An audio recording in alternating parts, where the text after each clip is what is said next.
Welcome back to Let's Go, and today I am going to be swapping out the spring on the rear suspension. And I wasn't really going to do this, but this is the hard spring from the Sharkset suspension that I got, and I want to swap it out. I put the medium one in here the other day, and it's actually too soft, so I'll show you some footage of that.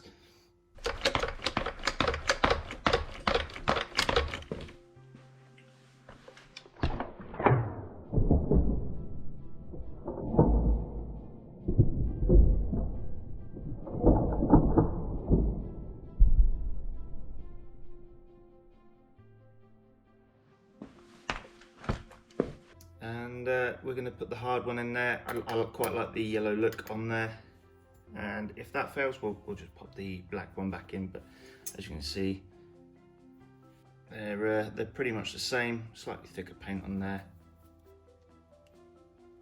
and difficult to compress. So apparently you do need stiffer suspension on the rear, as there's only a small amount of compression anyway, so you need it to be stiffer so it doesn't constantly go down.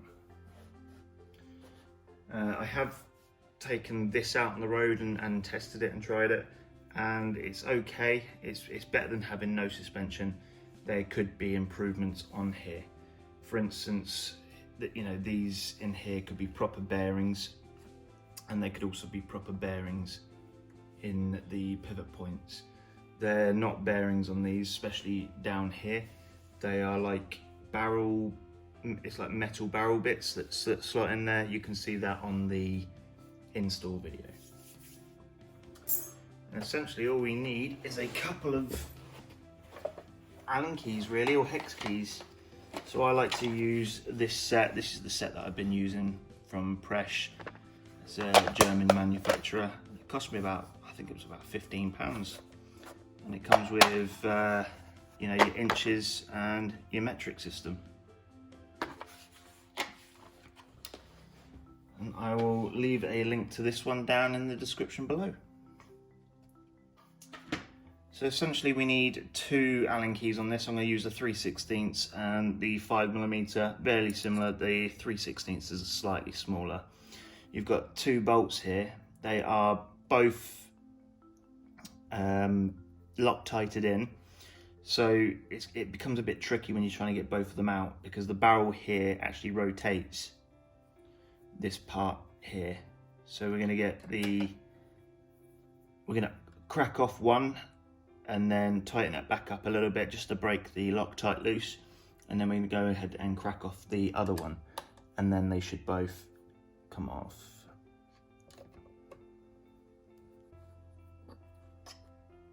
There we go, so now they're both off.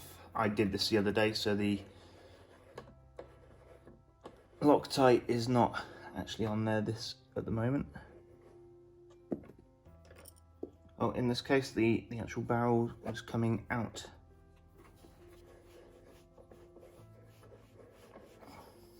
Okay, not to worry.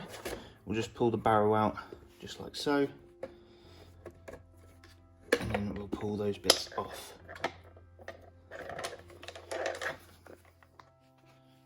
So that's like the sheathing that goes over the barrel itself, which is just that.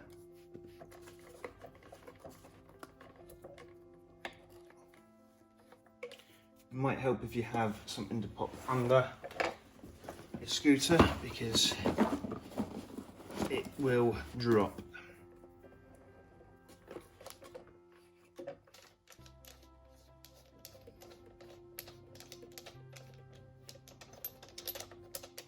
There we go. So now we can take out the spring, inspect the part.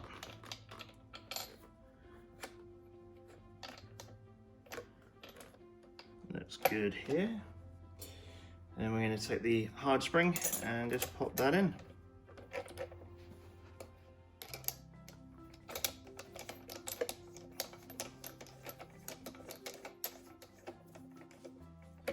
Takes just a couple of minutes to do.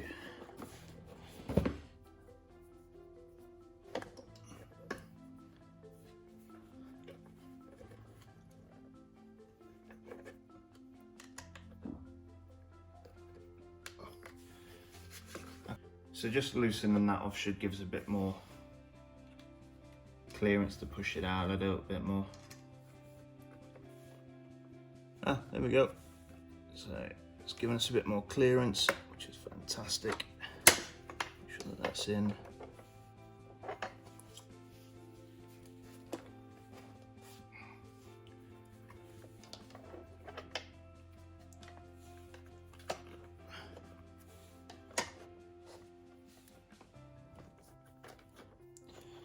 And then we just do it up.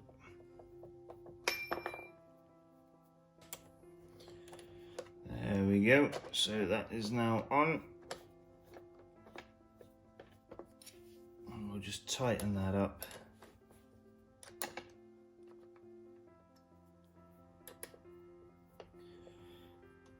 So my opinion of this suspension is I don't particularly like it. It's not the best looking,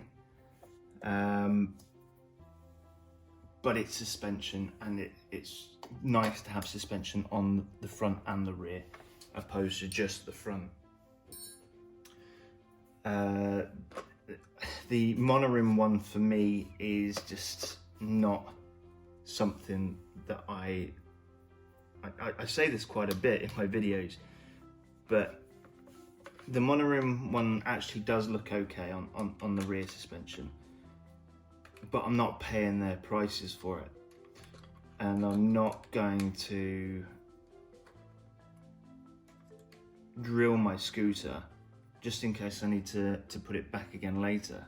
If I sell it down the line, or if I do any other altercations, or there might be another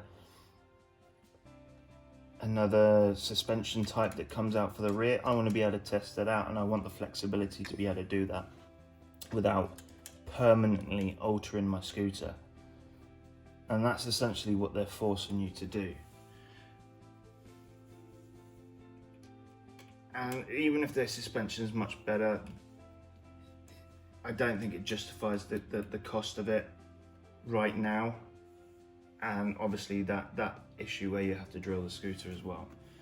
But this one, the light is, so yeah, you do have the light that's here and the wire that goes through, and the wire is getting dirty and it doesn't look great there. It just it looks a bit strange, but you know, it's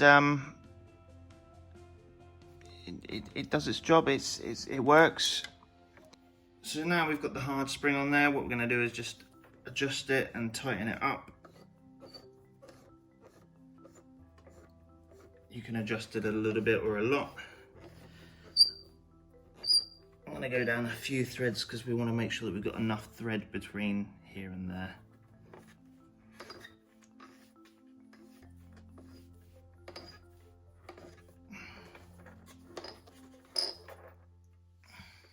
Okay. So everything feels solid. Let's give it a try.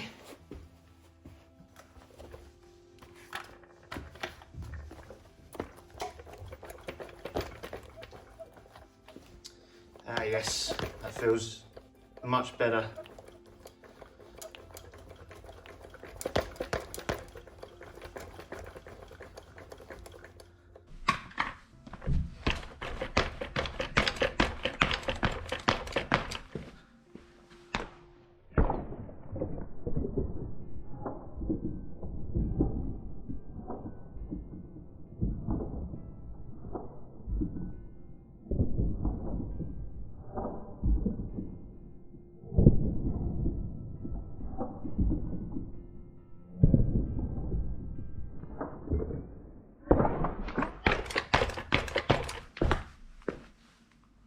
Thank you so much for watching. If you like this video, please leave me a thumbs up. It really does help the channel grow, and it gets my content out to more viewers so that they can help repair their own Ninebot and see what the suspension is about. Also, I do have the winners packages ready to go, and I will be sending out those this week. So it will take around sort of 2 to 12 weeks according to the postal system, but we will get that out as soon as we can for you. Congratulations, guys. Thank you so much for watching, and we'll see you in the next one.